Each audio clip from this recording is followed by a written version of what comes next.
श्री शिवाय नमस्तुभ्यम। दोस्तों, creative India by Anushri channel में आप सबका बहुत बहुत स्वागत है।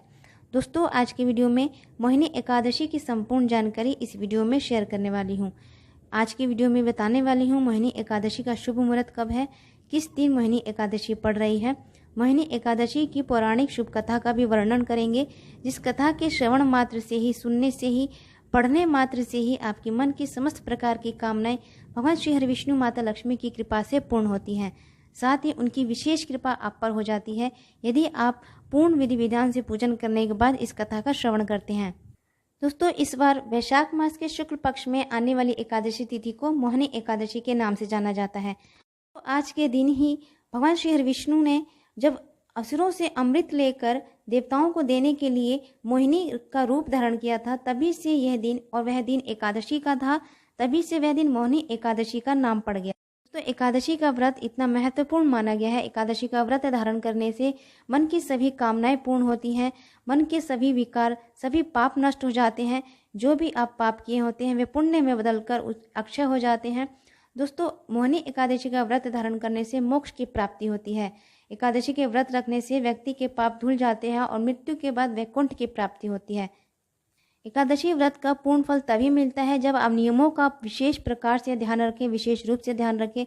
नियमों का पालन करना ही व्रत कहलाता है। दशमी तिथि से ही आपके नियम शुरू हो जाते हैं। व्रत मान लीजिए, व्रत शुरू हो जाता है। व्रत के बाद आपको अगले दिन व्रत धारण करना होता है। पारण सही समय पे करना, नियम से करना, कैसे किया जाता है, इन सभी बातों का विशेष रूप से ध्यान किया जाता है, तभी आपके व्रत का पूर्ण फल प्राप्त होता है। दोस्तों, शास्त्रों में बताया गया है यदि आप एकादशी का व्रत का पारण कर रहे हैं तो एकादशी का व्रत मध्याह्न यानी दोपहर में नहीं खोलना चाहिए। अगर आप व्रत का पारण सुबह के समय नहीं कर पाते हैं तो फिर मध्याह्न के बाद ही पारण करें, यानी दोपहर में आपको एकादशी व्रत का पारण नहीं करना चाहिए। एकादशी व्रत का पारण द्वादशी तिथि में ही किया जाता है। बात का आपको जरूर ध्यान रखना चाहिए, जब आप पारण कर रहे हो तो हमेशा सूर्योदय के बाद ही करें। व्रत का पारण द्वादशी तिथि के बाद करने से पाप लगता है। द्वादशी तिथि के अंदर ही आपको व्रत का पारण कर लेना होता है।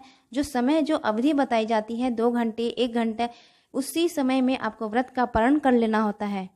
व्रत का पारण, एकादशी व्रत का पारण हरिवासर के समय ना करें, हरिवासर में नहीं करना चाहिए। द्वादशी तिथि की पहली जो 1/4 तिथि होती है उसको हरिवासर कहा जाता है। उस तिथि में आप एकादशी व्रत का पारण बिल्कुल ना करें। इस बात का आप जरूर ध्यान रखें। दोस्तों, अब बात करते हैं एकादशी तिथि का शुभ मुहूर्त क्या है। इस बार मोहिनी एकादशी 12 मई 2022 को पड़ रही है। पंचांग के अनुसार एकादशी तिथि 11 मई शाम 7:31 से शुरू होकर 12 मई शाम 6:51 पर समाप्त होगी।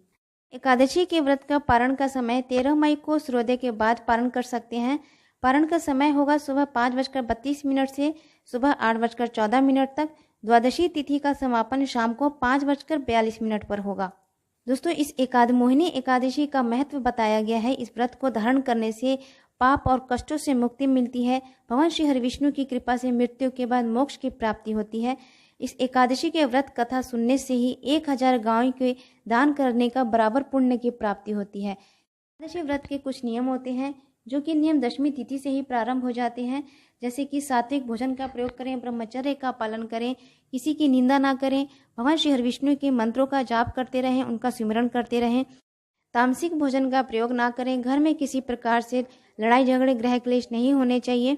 फिर अगले दिन एकादशी के दिन सुबह जल्दी उठकर स्नानादि क्रिया से निवृत्त होकर साफ स्वच्छ वस्त्र धारण करें, लाल या पीले रंग के वस्त्र धारण करें, भगवान सूर्यदेव को जल अर्पित करें।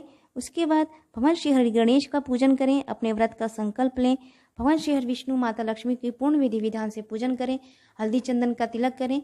आज के दिन गुरुवार पड़ रही है तो हल्दी से उनका तिलक जरूर करें, हल्दी से स्नान कराएं। भगवान श्री हरि विष्णु को तुलसी का दल अर्पित करें, तुलसी भोग में तुलसी का दल अवश्य डालें। माता लक्ष्मी का स्नान श्रृंगार करें, उन्हें लाल रंग के वस्त्र धारण करें या पीले रंग के वस्त्र धारण करें, पीले रंग की चुनरी धारण करें, भोग अर्पित करें। भोग में आप गुड़ अर्पित कर सकते हैं, चने की दाल अर्पित कर सकते हैं। भोग में आप 5 प्रकार के फल अर्पित कर सकते हैं, मिठाई अर्पित कर सकते हैं, सूखे मेवे का भोग अर्पित कर सकते हैं। इसके बाद धूप दीप ज्योत प्रज्वलित कीजिए, भगवान श्री हरि विष्णु के विष्णु सहस्त्र नाम का जाप कीजिए, भगवान श्री हरि विष्णु की कथा का श्रवण कीजिए, माता लक्ष्मी की वंदना कीजिए। इस प्रकार पूर्ण विधि विधान से पूजन करने के बाद यदि आपकी कोई विशेष कामना है तो आज के दिन भगवान शिव के मंदिर में जाकर आप यह उपाय करते हैं अपनी कामना की पूर्ति के लिए, तो आपकी कामना अवश्य भगवान श्री शंकर भगवान शिव पूर्ण करते हैं। तो आपकी यदि कोई विशेष कामना है, जैसे कि यदि आप कर्ज से परेशान हैं, कर्ज से मुक्ति पाना चाहते हैं, धन व्यापार की वृद्धि करना चाहते हैं, बहुत प्रयास करने के बाद भी आपके व्यापार में वृद्धि नहीं हो रही है, आपका काम अच्छे से नहीं चल रहा है, नौकरी की प्राप्ति नहीं हो रही है, या आपका विवाह नहीं हो पा रहा है, अच्छे रिश्ते नहीं मिल पा रहे हैं, या फिर संतान प्राप्ति की कामना रखते हैं, कर्ज से बहुत घिरे हैं, आज के दिन आप ये विशेष उपाय अवश्य करें भगवान शिव के मंदिर में जाकर। भगवान शिव के मंदिर में जाकर यदि आप यह उपाय करते हैं, उनके सम्मुख बैठकर अपनी कामना के लिए प्रार्थना करते हैं, तो भगवान शिव शंकर अवश्य ही आपकी प्रार्थना सुनते हैं। महादेव आपकी हर कामना को पूर्ण करने में आपकी मदद करते हैं।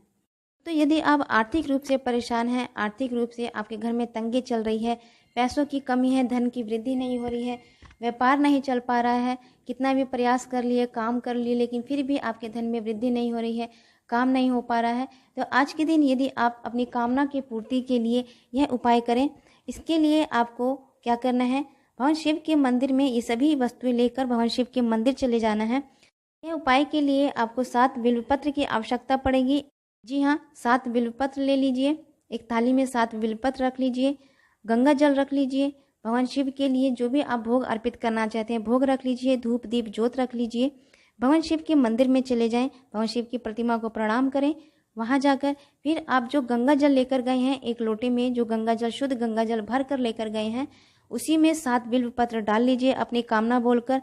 आपकी जो भी कामना है, जिस कामना के लिए आपने यह उपाय कर रहे हैं, उस कामना को भगवान शिव के सम्मुख अपनी प्रार्थना करें।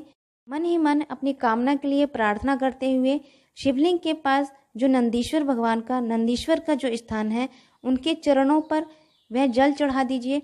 जल चढ़ाने के बाद वह बिल्वपत्र भगवान शिव के शिवलिंग पर अपनी कामना बोलकर प्रार्थना करते हुए चढ़ा दीजिए।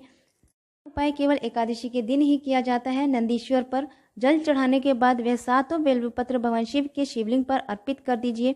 इससे आपके घर में धन की वृद्धि होती है, संपदा की वृद्धि होती है, जो आपका काम नहीं चल रहा है उस काम में वृद्धि होती है, व्यापार में वृद्धि होती है, भगवान शिव शंकर भोलेनाथ महादेव की कृपा प्राप्त हो जाती है, यदि आप पूर्ण श्रद्धा और विश्वास के साथ इस कार्य को करते हैं।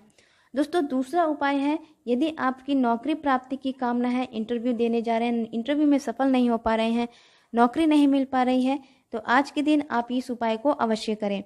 एक लोटा गंगा जल ले लें, उस गंगा जल में तुलसी के 11 पत्ते डाल लें। जी हाँ, तुलसी के 11 पत्ते डालकर जो भी आपके आसपास भगवान कृष्ण का मंदिर हो, राम मंदिर हो, या श्री हरिविष्णु का, श्री सत्यनारायण भगवान जी का मंदिर हो, उस मंदिर में उस पात्र को थोड़ी देर वहीं पे रखा रहने दें। फिर वहीं पर आप थोड़ी देर बैठकर ओम नमो भगवते वासुदेवाय नमः मंत्र का जाप करते रहें। थोड़ी देर वहीं बैठकर उस पात्र को फिर उठा लीजिए अपनी कामना बोलकर।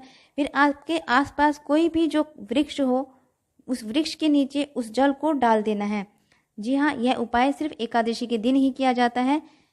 एक पात्र में गंगा जल ले लीजिए, गंगा जल में 11 तुलसी के पत्ते डालकर भगवान कृष्ण, भगवान राम या भगवान श्री हरिविष्णु के मंदिर में उस पात्र को उनके पास रखे रहने दीजिए।